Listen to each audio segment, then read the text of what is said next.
Hello everybody and welcome to another video with me, Matt Goddard at the Boxing Locker, and today I am going to talk about the eagerly anticipated, much awaited clash between the monster Naoya Inoue and Pantera Luis Nery. Now, this is a great fight. In Naoya Inoue, we've got a guy who is 26-0 with 23 knockouts, two-time undisputed champion, only the second person to do that since Terence Crawford, at two weights, undisputed two weights. Only the second person to do that after Terence Crawford being the first. He's been a four-weight world champ, light flyweight, super flyweight, bantamweight, super bantamweight. He won the World Boxing Super Series, the Ali Trophy, I think they call it. And this guy is frankly exceptional.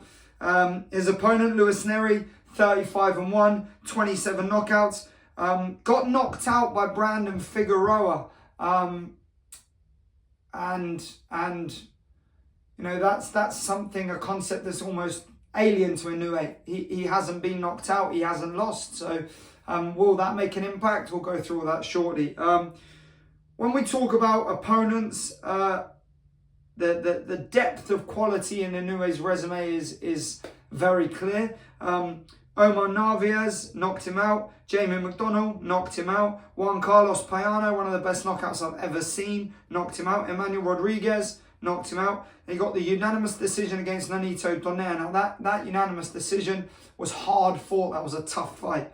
He went on to knock out Jason Maloney, Michael Dasmarinas, and then Donaire 2 happened, and Inoue proved that he could learn, adapt, and overcome Donaire. And in the second fight, he knocked him out very, very well, I might add.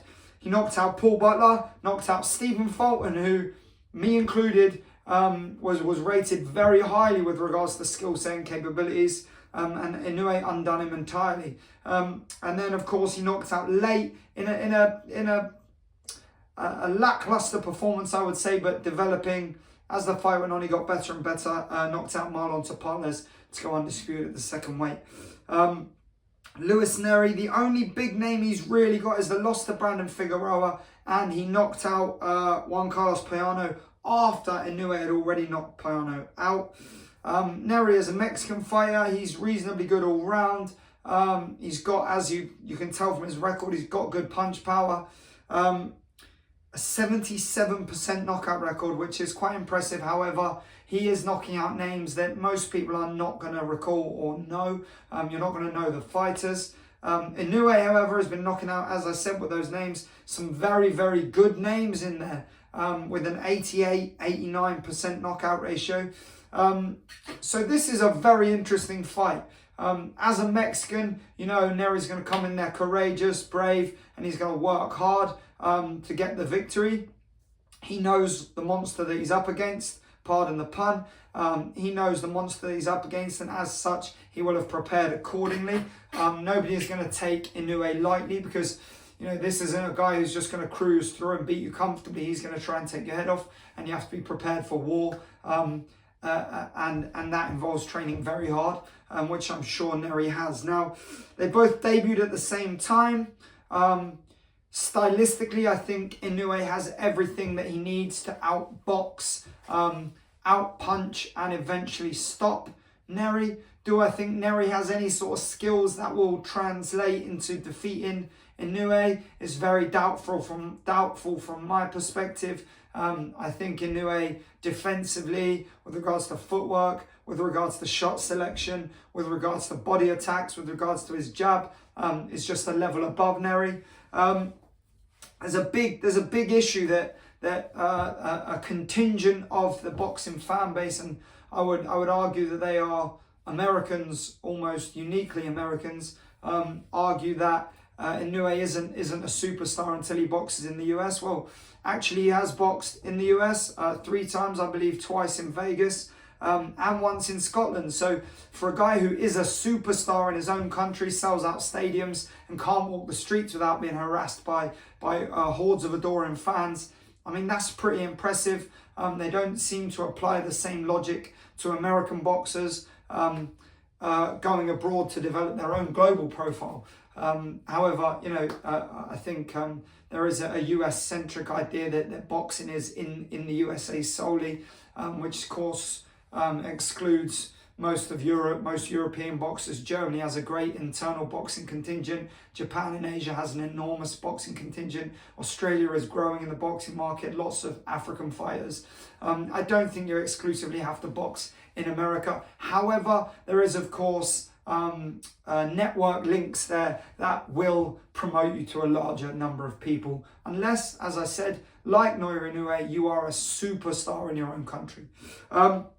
So with that being said, how do I think the fight plays out? I believe for the first couple of rounds, you're going to see Inoue jab, move, set up the body, up and down, changing levels all the time, nice and busy as he normally does, winning the rounds, but not overcommitting to anything.